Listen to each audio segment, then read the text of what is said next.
Are you seeing more and more homes come back to the market after being in escrow, wondering if that's a sign if the housing market is changing?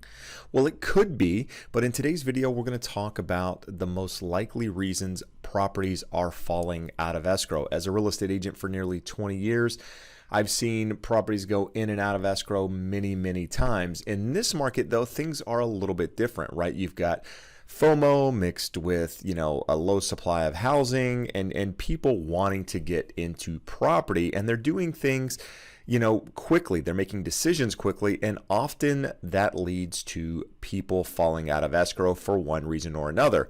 But at the same time, a lot of it could be on the seller side. Sellers getting greedy, sellers not wanting to cooperate with buyers based on certain requests.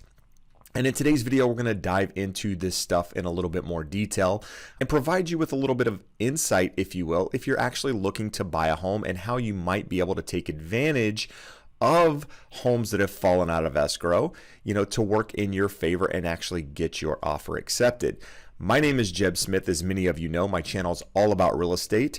Here every week, providing you with content on the housing market. So do me a favor, if you like content like this, hit the thumbs up, share it with anybody you know that might be able to benefit. So in my nearly 20 years of experience, I've seen properties go into escrow and out of escrow more times than I can count. But right now, when somebody sees a property go into escrow and then sees it come back onto the market, they start wondering if that's a sign that the housing market is changing.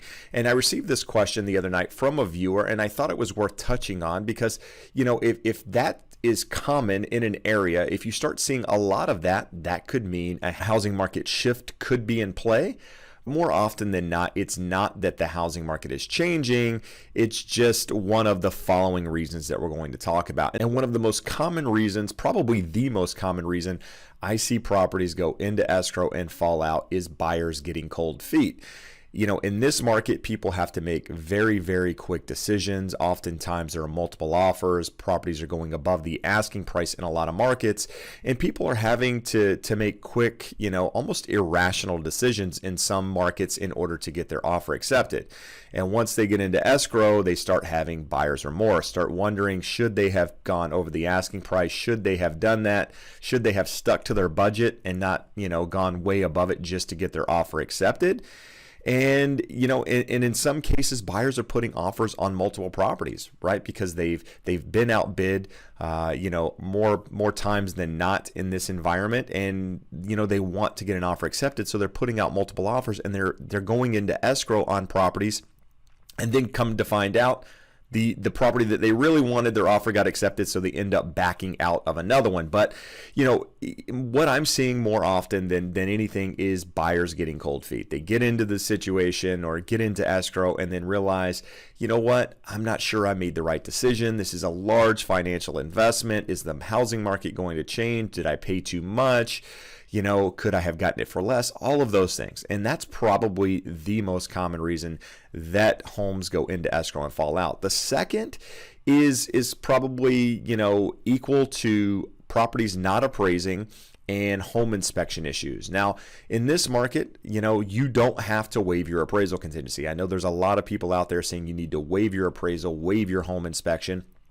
And I would recommend that you don't do that if at all possible. But if you're able to keep those contingencies in place and, the appraisal comes back less than the amount you offered, and the seller's not willing to negotiate with you by lowering the price, oftentimes buyers back out, right? They don't want to pay the difference. They don't want to pay more than the home is worth.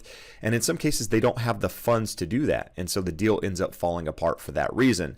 Another one could be home inspections. Things come up in the home inspection that the buyer wasn't aware of, whether it's something major or minor, and buyers, just don't want to have to deal with that, right? They thought the house was one thing and it ends up being something completely different.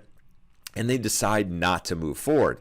And what I'm seeing right now, a lot of, and this is something that I think you can take advantage of as a potential home buyer, is sellers being unreasonable, right? Going into escrow, finding out that there are problems with the property, in some cases paying above the asking price and finding out that that the appraisal came in less, or that, the home inspection brought back potential issues, and then going back to the seller and asking them to either reduce the price to the amount that it appraised at, and or to fix the items and give you a credit, or give you a credit for those items. And the seller comes back and says, you know what? No, it's a seller's market. I'm the only house on the market in this neighborhood. I'm not willing to negotiate.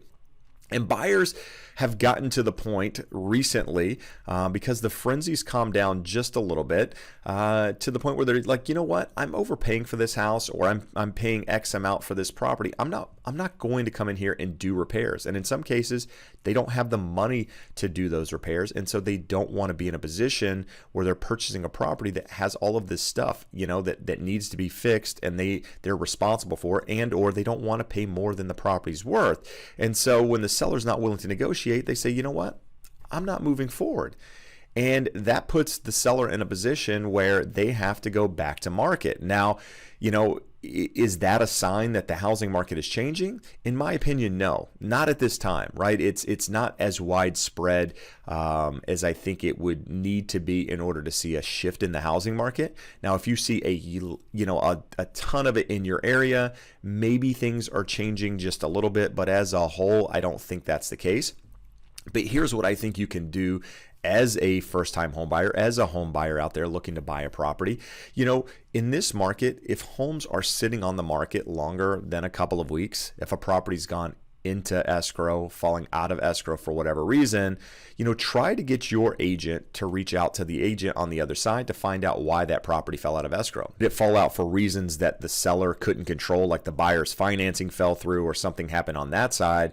Or did it fall through because, the seller wasn't willing to negotiate on the price, or wasn't willing to negotiate on the terms? And sometimes it can be difficult to get this information, to get, the real reason that properties fell out of escrow. But I will tell you, a lot of times agents are willing to disclose this information because they're trying to sell the property as well. They want to get that property sold for their client. And so oftentimes they'll tell you why that property fell out of escrow. And in some cases, you might be able to use what they tell you in your favor in order to get into escrow. Maybe that seller is buying another property, and the fact that that property fell out of escrow now puts them in a position where they can't move forward with their up-leg property. And that would mean that they would, lose that property or have to back out of that property. And so in some cases, that seller may be willing to negotiate with you as a buyer. They may be willing to now accept an offer lower than what they were willing to accept initially.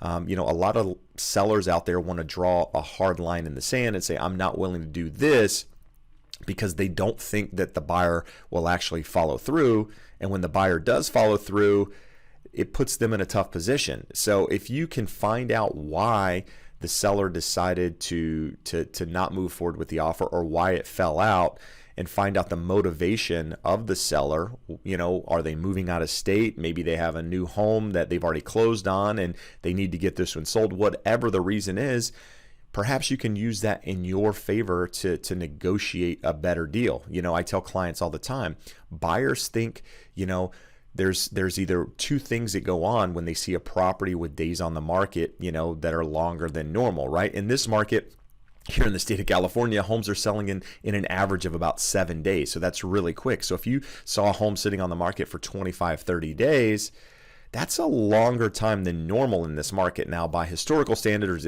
it's not long at all. But in this environment, it's longer than normal. So I tell clients all the time, buyers are going to think one of two things. Either it's overpriced or something is wrong with it. And while neither of those could be true, I think that, it puts the ball in your court. It moves the scale, if you will, in your favor in order to try to negotiate something. And if you can find out the motivation of that seller, that could help you do it. But I wouldn't get caught up in properties falling out of escrow, coming back to the market, thinking that that's a housing market shift. Again, it could be one of a million reasons why it fell out of escrow. But if it's a property you're interested in, try to use that property falling out of escrow in order to put yourself in a position to get your offer accepted. But I'd love to know your thoughts on this. What are you seeing in your housing market? You know, the properties that come back to market, are they going back into escrow pretty quickly, or are they sitting even longer? And if they are sitting longer, that's another opportunity for you to potentially get into the housing market. Now, as I get more information on the housing market, on real estate, on advice and tips I can give you as a home buyer, I'll continue to put them out there. If there's a video you want me to make or something you want me to touch on, you can leave that in the comments below as well. But for now, I appreciate you taking the time to watch. I appreciate all the support. Hope to see you again soon. Have a great day. Bye-bye.